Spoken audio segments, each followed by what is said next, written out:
Harry has landed in Japan with Nacho, and it's not the same smile that we are used to when Meghan is not around. What could be going through his head? I'm going to reveal the details on his eyes that expose the real emotion he was feeling and why. At the same time, we have a totally not made up anecdote of Meghan crashing a bachelorette party, and both things are connected. Hello and welcome back, my Royal Rogues. My name is Jesus Enrique Rosas. I'm the Royal Rogue. And first, I want to mention this picture chosen by Tatler magazine for Princess Beatrice's birthday. Just stunning. Maybe not that much in this one that popped up on my timeline where she looks like a public service announcement to protect yourself against 5G frequencies. But, well, Harry is in Japan for some philanthropic stuff, but I couldn't help but notice that his face is not the usual happiness when Meghan is not around. Sure, you might say that he's just arriving from a long flight, but to the extent of my knowledge, he and Nacho flew private, so there is no excuse to this kind of appearance. You know that Harry has this uncanny ability of looking like a hobo sometimes, and that baseball cap doesn't help him in the least. Even if he's wearing a cap with an Arsmell logo on it, because it seems that this is the best their PR team could come up with to boost up the brand. So you're traveling to a fascinating country where you be treated like a prince, of course, going with your best friend and flew on a private plane, and you have this expression? Can you imagine how grateful should you be for the privilege of having a life like this and still looking miserable when you try to smile?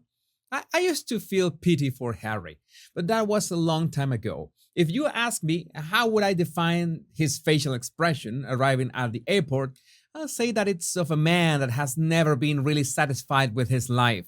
Harry used to have a spark, a broad smile, used to be much more approachable. But just in case you don't think I'm just cherry picking some blurry snapshots here, I want you to take a look at this one. Now tell me if you don't see sadness on his eyes. Because there's a big difference between being exhausted from a trip and having lost that spark outside. Even his mouth, that should be a broad and complete smile, is only halfway through. And you're going to see this same image, but only his eyes. Much easier to spot, right? But I think what is happening here is that he has hit a wall. He is realizing that the circle around him and his wife is getting smaller and smaller, and it would have been not much of a problem while Archie was younger, but now he must be realizing that at Archie's current age, Harry, had all this family and friends around him, and even if he claims that he is giving Archie what Charles didn't give him, nobody can convince me that he hasn't realized that they are effectively isolated from not one but two families. That would explain not only those eyes of sadness, even with Meghan not being around, but also the rumors that they are looking to make amends with Prince William by renting a Kensington Palace apartment. Now, since this idea sounds especially ridiculous, it must have been Harry's idea after all. Because meanwhile, Meghan is doubling down on her women empowerment because she went to see Barbie, as in the movie. I'm sure that she especially liked the feminist message of the film, which has already broken the $1 billion in box office. I have a crazy theory about that women just wanted to go to the movies to watch a film about the toy they loved as girls, and not for patriarchy messages and stuff. But you tell me if I'm off the mark on that one. Now, for some reason, Meghan now wants to release her own book, which will reveal Prince Harry's shortcomings, I guess, because that's what's trendy today, belittling your husband in any way. But, well, Meghan went to see Barbie with her friends, and we have a detailed list of those friends.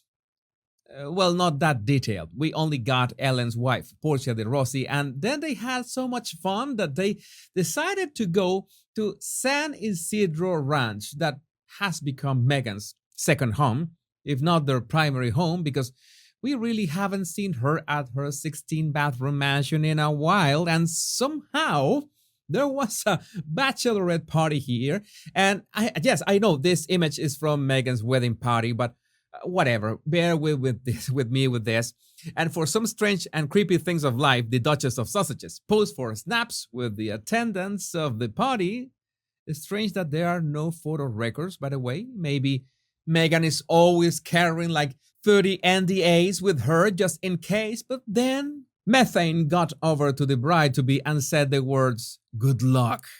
Well, I don't know how luck works in this case, but I think it's important to filter who wishes you good luck, because bad juju is a real thing. I only wish that bride to be is looking for a Santero just in case. And by the way, speaking of San Isidro Ranch, some citizens of the internet, such as Crochettis, have pointed out that the video of the Harkles published a few days ago, which by the way was filmed back in May, according to ET, might have been filmed not at the Montecito mansion, but instead at San Isidro. I haven't been able to confirm this, but don't tell me that it doesn't look really similar. But going back to the claims, they want to come back, and I quote from GV News, he and Meghan are offering to rent an apartment at Kensington Palace and furnish it themselves. He hopes that that will please William and show that they are serious about coming back. Well, I need to tell you. I need to tell you something. I do my best to look for the most entertaining angles in these stories. Sometimes it's easier, sometimes it's harder. But please tell me that I'm not crazy for thinking that it's outrageous to pretend that they could please William by furnishing an apartment. And yes, I need to bring that Barbie meme back. These are the moments when I don't know if these claims are real or not, because if they are, it means that we are dealing with perhaps the most out of touch couple in the world. Because it's a good time to go for a trip down memory lane to that moment shared by Mog1717 here.